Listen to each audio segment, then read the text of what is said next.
So this is day 5,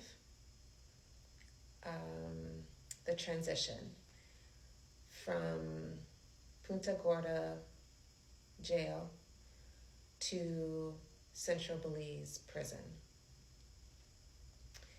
I didn't have much. I had 2 bags to my name.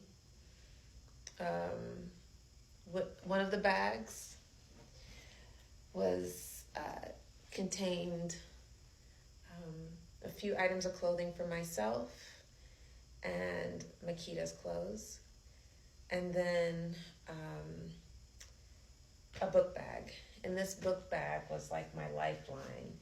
It had all of my evidence, critical court documents, as well as my hard drive and evidence tied to the domestic violence that I experienced and the post-separation abuse and the unlawful nature of my court case in the U.S.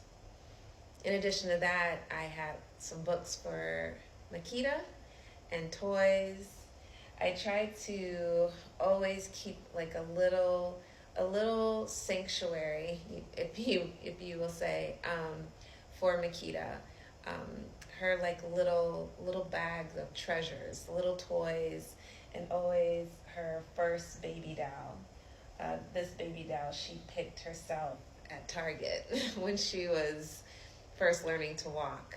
The first thing she did when she walked into Target with me was walk straight to this doll in Target. So of course I had to buy it for her. So I became a pseudo grandmother very early in my daughter's 1 year of life. So day 5.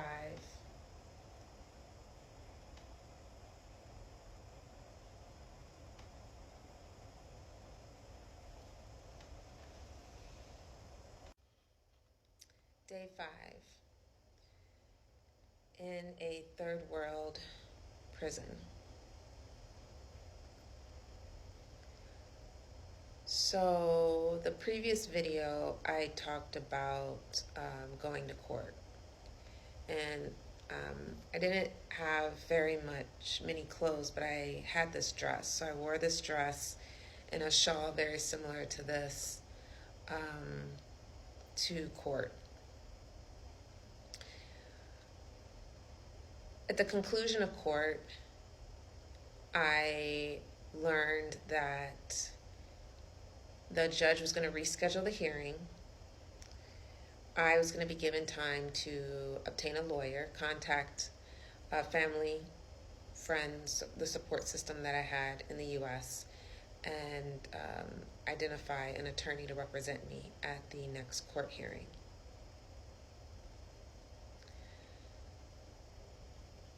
In addition, the immigration officer that I mentioned did not care for me very much, and I in turn did not care for him very much.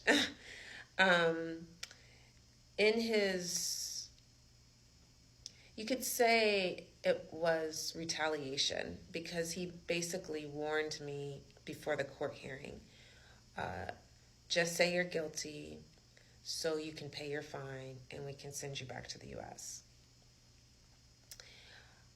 I was just deeply concerned about not due process, number 1, and 2, not having an opportunity to talk to a lawyer and really understand overall what is going on. What are my rights? What are the consequences? What are my options? And what are the consequences for each option? And what I found very alarming was that the previous 4 days, there were so many obstacles put in my way to not allow me to contact anyone and not allow me to potentially have a lawyer before this court hearing. So, in addition, there was a lot of pressure to get me to sign things, again, without a lawyer present or any legal advice representation. So, for him, me being an educated person and knowing I have a limited understanding of the law and what's going on, and I need representation. Not an immigration officer who is a prosecutor who is prosecuting me. I need a lawyer that's going to represent me and provide me due process. So he didn't like that. And so in retaliation, he told the court that the soonest that he would be available for another court hearing would be 6 weeks later. And so I was going to have to be transported to the Central Belize prison until my next court hearing. And the Central Belize prison was, I think, about 6 hours away from the jail that I was at in the courthouse where my case was being held. So, not a good feeling, very concerning, but there was nothing I could do. So that was, I was taken back to my cell. Very shortly after that, maybe less than an hour, I found myself in a police car. I found myself in the immigration police I don't know what would you call it, but an immigration car with a police officer escort, a female police officer escort. So the immigration officer, Mr. Bad Cop, that did not like me, drove, and then his good cop, female immigration officer, sat next to him. The female police officer escort sat in the back next to me. And I just sat in that car from 1 until approximately 6 p.m., 7 p.m.,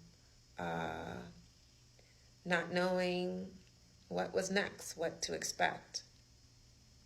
Never spent any time in jail, never spent any time in prison. So when we got there,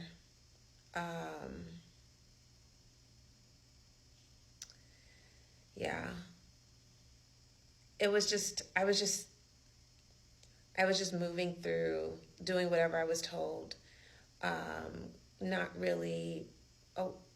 knowing what to feel. I got a full body search. Even my cavities were searched. And what does that mean exactly? That means that I had to go into a room that was very stinky with a female prison guard, get completely stripped naked, and with gloves, she searched my cavities, the inside of my mouth, under my tongue, lifted my lips. I had to bend over, turn around, bend over, open my butt cheeks, and cough as hard as I possibly could.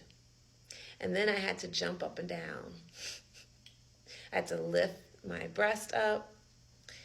Yeah, it was embarrassing. It was embarrassing. But I did it. I just moved with I just did what I was told. I just did what I was told. And I just one foot in front of the other. One inhale, exhale, 2 inhale, exhale. I just kept breathing and just told myself, don't think about it.